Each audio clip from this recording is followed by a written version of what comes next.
Primeiro, iniciando, você poderia comentar com a gente como que você entrou para a parte de engenharia de produção, como que você iniciou? Vai, perfeito, né? A minha formação, a graduação é desenho industrial projeto do produto. E quando eu estava fazendo essa graduação, que atualmente chama de design do produto, né, nas faculdades, mas na época eu estava fazendo pela Unesp, e o que me chamou a atenção é que todo o material de pesquisa, metodologia, né, sistemáticas de processo, era tudo material desenvolvido na Alemanha, dentro da engenharia de produção. Então isso me chamou muita atenção. Então, para você ter um método, uma sistemática para você desenvolver um produto, era a área de engenharia de produção. Então eu já me encantei pela área da engenharia de produção. Terminando a graduação, né, em projeto de produto, eu fui fazer o mestrado e o doutorado e o pós-doc nessa área de metodologia de projeto, porque eu acredito muito que se você tem um roteiro, uma sistemática para desenvolver algo, né, lógico, não é uma sistemática burra, né, que você receitinha de bolo, é muito mais um roteiro crítico, né, de projeto, vamos chamar assim. Se você tem essas etapas, você sabe onde você está errando. Então você nunca vai estar acertando por achismo, né? Então isso é a importância dessa sistemática ou uma metodologia de projeto. Então é interessante que quando você pensa, né, onde que eu vou comer hoje, né? Você não fala assim, não quero me arriscar. Eu sei que tem um restaurante muito bom na cidade e tal, mas eu não quero me arriscar, eu quero uma coisa rápida e padrão. Você vai no fast food, porque ele é padronizado. Você sabe que sempre você vai comer a mesma coisa. Se tiver ruim, vai ser sempre ruim, você já sabe que vai ser ruim. Então, eu com meus filhos falo assim, vamos nesse de Paulínia porque lá a batata frita é boa, vamos nesse porque lá o hambúrguer é bom. Mas você sabe o que você está esperando, né? Então isso é interessante e por isso eu sempre penso que quando você tem uma metodologia, um roteiro de projeto, fica mais fácil para você acertar. Então você vai saber onde você está errando também, né? Eu sei que o pessoal não gosta muito de documentação. Mas para que documentar tudo? Se você documentar tudo, você sabe onde você errou. E quando você faz muito sem documentação, intuitivo, você não consegue mapear onde você errou. E às vezes você vai estar tentando corrigir coisas e vai ficar patinando. Então o tempo de resposta, o tempo de resposta é menor. No aspecto que a gente tem visto da disciplina de ergonomia do trabalho, como que você vê em relação, por exemplo, a gente comenta sobre a norma NBR 17 e outras referências, outras certificações que são de referência para poder criar um projeto de ergonomia e assim por diante. Como você acha que isso contribui para a redução do trabalho? Eu já antecipo assim, tem totalmente relação com o que você já comentou. Menos o lado empírico, claro que é importante, mas a parte de testar e de seguir metodologia, né? Qual que é a importância da norma? É isso que eu entendi, isso? Como a ergonomia pode contribuir para a redução dos acidentes de trabalho e para o aumento da produtividade. Vamos lá entender, né? A gente, hoje em dia, né, os processos de fabricação, de produção, você precisa criar um padrão, um roteiro único, tá? Quando a gente fala de normas de ergonomia e Brasil, nosso desafio é infinitamente maior, porque você tem um país que tem uma cultura muito diversificada. Então é muito importante que tenha uma norma padrão e mais um cuidado regional, né? Quando você tem essa parte de aplicação da ergonomia.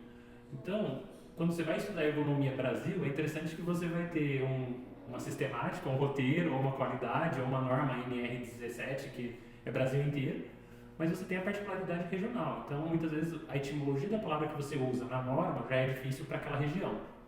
Muitas vezes, uma solicitação que você pede na norma não é nem factível, né? Então, se você pensar, por exemplo, fazer uma graduação na Amazônia, às vezes você vai pegar uma disciplina, são 15 dias corrido, cálculo. Daí o professor pega o barco e vai embora. E aí ele volta, outro professor. Daí ele dá mais 15 dias de disciplina e vai embora. Então você tem o período, o tempo é diferente, o planejamento estratégico é diferente. E para a ergonomia é muito isso, Brasil. Então, no Brasil, vocês vão ter um desafio grande, que é a regionalidade. E a importância de você ter uma norma para a ergonomia é porque você tem dois lados aí. Você está protegendo o trabalhador, né, e aumentando a eficiência de processo produtivo. Então, é interessante que para o dono da fábrica, muitas vezes ele olha o aumento do processo produtivo, mas ele precisa de um funcionário feliz para ele ter essa contrapartida. E outras questões que são muito importantes, né, que a gente acaba às vezes pensando, então essa norma só se aplica para grandes indústrias ou para pequenas indústrias. A gente tem que lembrar porque o nosso país ele é continental grande. Então a gente vai beber em fontes, né, de aplicação. Então, por exemplo, indústria 4.0 na Alemanha são para pequenas fábricas. Nas pequenas fábricas nasce o smart, um sistema muito mais eficiente de processo produtivo. Já nos Estados Unidos, a indústria 4.0 veio para as grandes empresas. As grandes empresas falaram que você tem que ter recurso para isso. E elas investiram. Então elas contam uma história para a gente de exemplos de aprendizagem de grande indústria. E na Alemanha eles contam uma história para a gente das pequenas indústrias de aplicação. E é engraçado que o brasileiro gosta, né, de muitas vezes beber na fonte das grandes empresas. Então, não, a indústria 4.0 não é para mim, é muito caro. Mas é completamente contexto errado de onde ela nasceu, que é na Alemanha, que é para pequenas indústrias. Então, na pequena indústria, se você tem uma alta qualidade, se você tem normas aplicadas, a Alemanha mostrou que isso é um sucesso para você ter um crescimento saudável da indústria. Já no contexto americano, eles fazem ao contrário. A grande empresa tem pulmão, tem dinheiro, tem recursos para melhorar o ambiente de trabalho. Então eu vou falar que é interessante que o engenheiro de produção, isso que é legal de engenharia de produção, e quando a gente fala de normas, você vai ter que estar estudando aonde você está, o seu contexto, e inclusive se você tiver uma grande ou uma multinacional, como que a matriz da sua empresa olha aquele processo. Então vocês vão ver que uma empresa grande que fazia refrigeradores da Alemanha vendeu para uma empresa mexicana. A empresa mexicana tem uma cultura do não, faço mais barato. Então todo o processo que valorizou a venda da empresa e confirmou, para o México não tem essa, beleza, ok, obrigado, tem processo, agora eu vou aprovar conforme a definição do projeto. Né? Então é muito interessante você ter esse olhar também. E você vai ver que vai muito além de só estudar a parte da engenharia, né? Você vai ter que ter um olhar mais amplo. Ainda aproveitando no aspecto da tecnologia, então, além desses avanços que a gente comentou da internet das coisas, indústria 4.0, e como que a tecnologia, por exemplo, com realidade virtual e inteligência artificial, poderia dar um suporte na área de segurança do trabalho e ergonomia também? Na sua percepção. Na minha percepção, eu vejo assim, né? Eu gosto muito dessa etapa de roteiro de projeto, metodologia de projeto. Não tiro a experiência do profissional que está já trabalhando, né, no processo. Então, quando a gente vê essas tecnologias, por exemplo, né, a gente na construção civil, eu vejo muitas questões, né, de você falar assim, vou aplicar uma realidade aumentada. Então, você vai lá, um arquiteto, ele faz uma realidade, faz uma casa linda, bacana, joia. Só que daí, o arquiteto, para conversar com o engenheiro civil e fazer essas outras passagens que você tem que conversar com equipes com cognições diferentes, com habilidades diferentes, né? Eu vejo que o pessoal vai subestimando, né, as capacidades dos times, tá? Conforme também a facilidade, né? A facilidade, entendam que você criar um diálogo simples é complicado, então, eu vou pelo mais fácil. Então, eu sempre fiz assim, só explicando e estava tendo sucesso, eu vou continuar só explicando. Mas por que não, por exemplo, você chegar na mão de obra que está no prédio e falar assim, não, eu banco o seu smartphone para você usar a tecnologia a seu favor. Então, da mesma forma que um Android, se você roubar um Android de alguém, um movimento brusco, ele já avisa, né, que foi roubado, ele já sabe. Por que não usar esse tipo de recurso na construção civil? Tem uma queda abrupta, a temperatura do meu funcionário está subindo, não. Por que não eles usarem smartwatch? Não, mas eles estão mexendo no concreto, no cimento, crie também equipamentos que suportem isso. A gente cria equipamento para guerra, por que não? Então eu vejo você subestimar mesmo, mas não, o cara não vai querer usar, né? Eu lembro quando surgiu a Steel, tinha aquelas roçadeiras a combustão, os caras não queriam, por que eu vou pôr uma proteção, vai embaçar, por que eu vou usar uma roupa de couro, vai estragar, até aconteceu um monte de acidente, né? O pessoal começou a falar, tem que respeitar a máquina, só que a roçadeira é muito mais rápida do que o processo anterior, né? Então, muito mais confortável. Então, acho que vai também da gente construir um caminho para essa aplicação de tecnologia mais alta nas diversas áreas, tá? E vou trazer um exemplo de sucesso no campo. No campo, a pessoa estava fazendo a plantação e falou assim, olha, agora eu preciso que vocês tenham um smartphone. E o cara trabalha no campo. Deu um smartphone na mão desse pessoal, que faz colheita. O pessoal começou a mexer no smartphone e aprendeu, é deles o smartphone, tá? Então, eles aprenderam a mexer no smartphone. Então, você fez uma inclusão digital que não tinha no campo. Esses caras me pegam na plantação e falam assim, poxa, mas a gente está distribuindo veneno para todo lado, tem um jeito mais inteligente de fazer isso. Eles pegaram alguns smartphones e fixaram na frente de um papel que colava a mosca, né? Então a mosquinha da fruta que vem colava nessas fitas, em alguns pontos da plantação. E puseram o smartphone filmando aquilo. E eles olhavam o smartphone, olha, tá cheio de mosca, vamos passar veneno lá naquela área. E veio do campo, do cara que estava operando no chão, ele inventou um processo que precisa da tecnologia, mas em baixa tecnologia, porque ele olhava aquele padrão, e de repente você vê uma economia de veneno no cara no campo muito grande e mais saudável o fruto, e você vê uma inclusão digital. Então quer dizer, funciona? Funciona, a gente tem exemplos de sucesso. Então, será que dá pra gente aplicar? Ah não, mas o cara da construção civil, eu vou tirar o celular dele porque senão ele fica mandando mensagem. Calma lá, a gente tem que pensar esses recursos, a gente tem que se adaptar e entender como que é esse processo, né? Se você tem um monitoramento de temperatura, de severidade do trabalho, você consegue até criar um processo mais saudável, né? Então, e outra coisa, né?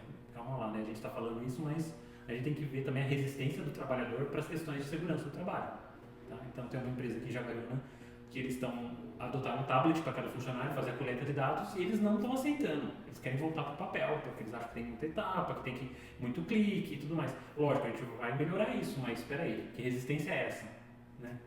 Então vocês veem que tem uma baixa de mão de obra nesse sentido, daí você tem que ir adaptando e melhorando a sua. Resistência à Mas tem mudança. uma resistência à mudança do trabalhador. Então, a questão de segurança do trabalho, vocês vão ver que tem uma resistência também do trabalhador. Ah, mas por que eu vou fazer desse jeito? É menos eficiente, eu vou ganhar menos. Porque agora eu vou ter que colher banana, não posso mais carregar 80 quilos, porque 80 é só 60. Minha produtividade eu ganho por dia, por quilo, então eu vou ganhar menos. É isso que ele associa. Mas aí você pode criar outros benefícios também, né? Então também é importante para o funcionário, para o trabalhador estar entendendo a razão daquilo que ele está fazendo. Sim. Isso auxilia o processo. Eu acho que entendendo e que ele veja um ganho também, né? Porque o dono da fábrica fala assim, vai aumentar a sua produtividade, ele fica feliz e adota. Agora o trabalhador fala assim, vai melhorar a sua saúde. Ele pensa assim, mas daqui 10 anos vai melhorar a minha saúde? É muito abstrato. É muito abstrato. Então tem que ser alguma coisa assim, que nem uma fábrica automotiva de Betim fez. Pôs o exoesqueleto nos trabalhadores. Fizeram o teste. Usa o exoesqueleto. O cara começou a usar, trabalho o dia inteiro. Tá bom, a gente vai pagar uma academia pra você e pro seu filho. Você tem que ir pro seu filho. E eles pagaram, tá? Daí ia lá o trabalhador e o filho na academia. Daí no dia seguinte fizeram o teste durante alguns meses. Aí pegaram esse trabalhador e falaram assim, agora conta pros outros o que você teve. Olha, usando o exoesqueleto eu não fiquei cansado mais. É um negócio, uma jabiraca que está presa em mim, mas facilitou o meu trabalho. Aí eu tinha energia para sair com meu filho, fazer academia semanalmente, eu consegui ter uma concentração melhor para fazer a lição com meus filhos, consegui ir no shopping com a esposa. Então ele declarou, e aí você fala, vendeu. Então todo mundo, aquele exoesqueleto que ninguém queria pôr, né? Que vai preso na roupa, por cima da roupa, que é desconfortável no primeiro momento, ele falou dos benefícios. Quando tornou mais leve o trabalho dele, ele chegou mais saudável no final do dia.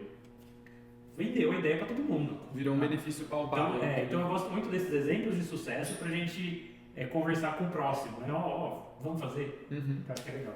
Legal. Agora, um ramo diferente do que a gente está conversando aqui, mas na parte que você também tem experiência de educação universitária, como que funciona e qual que é a importância das várias certificações que são necessárias para criar um novo curso, para seguir, quais coisas ajudam a valorizar e quais são essas certificações? Você poderia comentar um pouquinho também?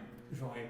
Vamos lá, né? Então, vamos pensar então que hoje em dia você tem vários cursos disponíveis no mercado, né? Então, aí você pensa, puxa, então eu vou abrir uma universidade, né? Então a gente tem toda uma certificação também para esse processo do ensino superior.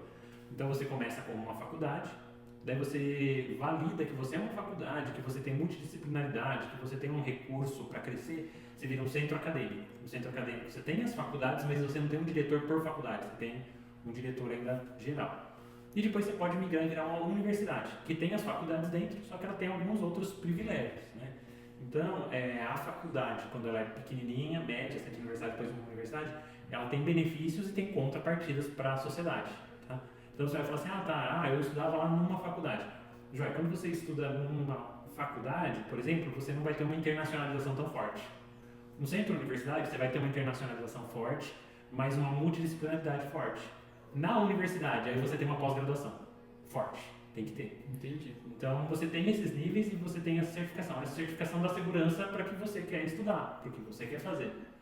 Então essa segurança também o Estado, né, consegue controlar. Então eu vou aprovar um curso, se abrir um curso novo, vou aprovar, você vai ter que seguir todo um padrão de norma. Tá? Então quando um curso tira a nota que vai de 0 a 5, ele teve que passar por todo um crivo do MEC. Então vão lá para uma visita em loco, tem 3 professores que são de áreas, né, correlatas ou da própria área, normalmente vão 2, acho que em loco, né? Na pandemia eles faziam isso virtualmente, então você abria a câmera e andava pela faculdade E eles vão procurando evidências. Porque eu posso falar assim, tem uma biblioteca linda, olha a biblioteca linda. Tá, não, eu quero as evidências. Quantos alunos frequentam aqui? Como que é o controle de aluno? Quantos livros saem? Como você controla a compra? Quanto é atualizado o material? Então, você vai ver que, por isso é interessante ter essas normas do MEC da avaliação, né? Tem as métricas. Tem umas métricas para você tirar uma nota de 0 a 5. Então, uma biblioteca tem funcionário, tem livro suficiente, tem tudo isso, ele vai ter uma nota de 0 a 5. Tá joia? Então, isso é fundamental na área do ensino. Na área do ensino, você vai estar avaliando instituição, corpo docente, tá? E essa instituição tem o físico e o administrativo. Então, tudo tem que ter ata. Tudo tem que ter ata, tudo tem que ter passado por uma avaliação. Então, desde a decisão do corpo docente, o NDE, que representa os professores, que passa pelo coordenador, que passa pelo diretor, que passa pelo reitor, né? Tudo isso você tem que ter documentado. Então, ainda é pesado essa documentação, não é tão simples. Cada área vocês vão ver que vai ter um grau de complexidade de documentação conforme a exigência, né? E o que você está oferecendo.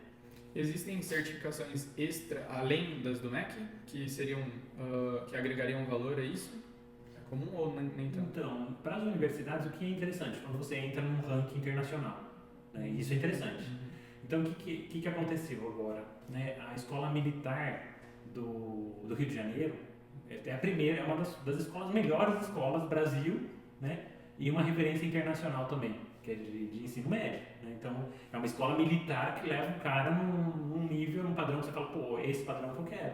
Então, as universidades, você vai pegar os rankings internacionais para ver número de publicação. Então, você vai pegar uma USP, Unicamp, Mackenzie, que você tem 5, 6 professores referenciados no mundo, num coletivo número de professores. Né? Você tem um rol também dos melhores professores do mundo, você tem professores do Mackenzie, né? Mais de um. Então, isso é interessante, tá? E isso como que é construído, tá? A gente tem um desafio Brasil e internacional. No Brasil, você é aluno ou professor, você é pesquisador automático.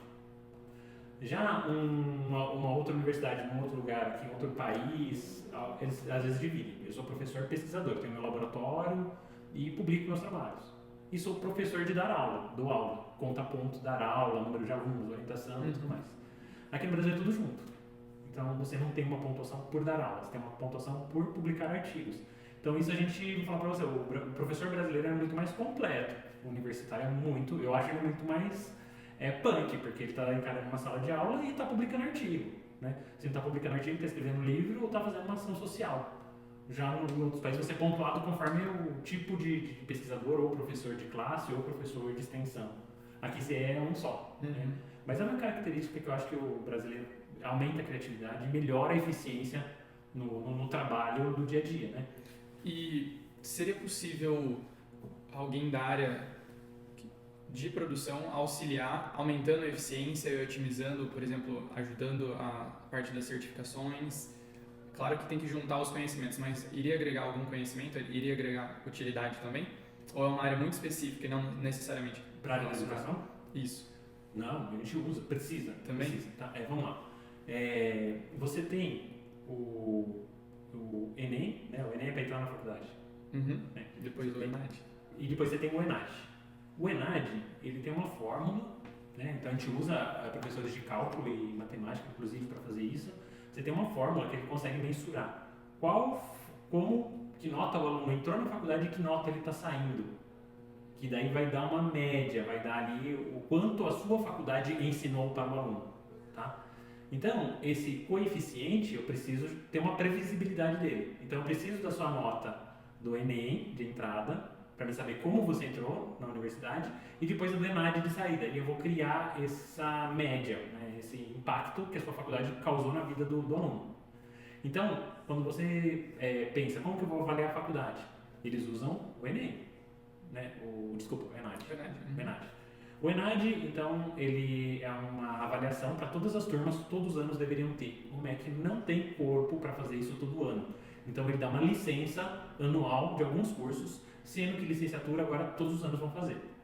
Então, por exemplo, engenharia de produção fez o ano passado, não faz esse ano. Ele ganha uma licença para não fazer do MEC, mas deveria fazer todo ano. Ano que vem, engenharia de produção faz de novo. Então, vamos lá, engenharia de produção, alguma engenharia civil vai fazer. Então, eu preciso de um corpo de engenheiro e matemáticos aqui fazendo os cálculos para mim ver qual nota que eu vou tirar. Eu consigo prever o meu cenário. Tá?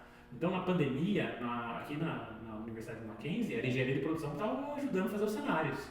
A engenharia de produção fazia o cenário a curto prazo, médio prazo e a longo prazo. Era a engenharia que fazia os cenários para uma universidade. Então, isso é muito legal para vocês entenderem que um cálculo, um dado eficientemente tratado, né, estressado, você consegue extrair muita coisa, muita informação. Então, na área de educação, por exemplo, eu tenho esse. Qual foi a curva de aprendizagem do meu aluno? Então, por isso, às vezes você vai pegar uma faculdadezinha pequena, o aluno entra com uma nota 2, mas sai com uma nota 5. Então, eu falaria para você, se ele entrou numa faculdade pequenininha, entrou com nota 2 e saiu 5, essa faculdade foi mais eficiente do que um Unicamp, por exemplo, que o cara entrou com uma nota 4,5 e saiu com 4,5, ou 4 e saiu com 5. Você entendeu a dificuldade, o salto, né, evolutivo? Mas não é isso que interessa, o pessoal vai só na nota final. Mas esses parâmetros, eles são lançados para o MEC depois, né? Então você tem todo o INEP que faz toda essa gestão de avaliação, e o INEP sabe disso. Ele sabe quanto você contribuiu na vida daquele aluno. Então, por isso, vocês vão ver, às vezes, uma faculdade pequena, um centro universitário pequeno, comemorando muito uma nota 4, porque, poxa, meu aluno veio com 2 e saiu 4, cara, a gente é muito bom, né? E as universidades grandes, ao contrário, ficam correndo atrás, porque já pega um cara bom, então também é um desafio grande você manter a qualidade ou melhorar. Então, as faculdades grandes têm seus desafios, as universidades grandes e as faculdades pequenas têm seus desafios. Tá? A ideia é que a gente consiga melhorar e equilibrar esse desafio, né? Eu acho que é muito também da intenção de cada um, tanto da instituição quanto do aluno. Né? Então, você tem as intenções envolvidas também. Perfeito. Tá bom? Fechou, Geraldo. Muito obrigado.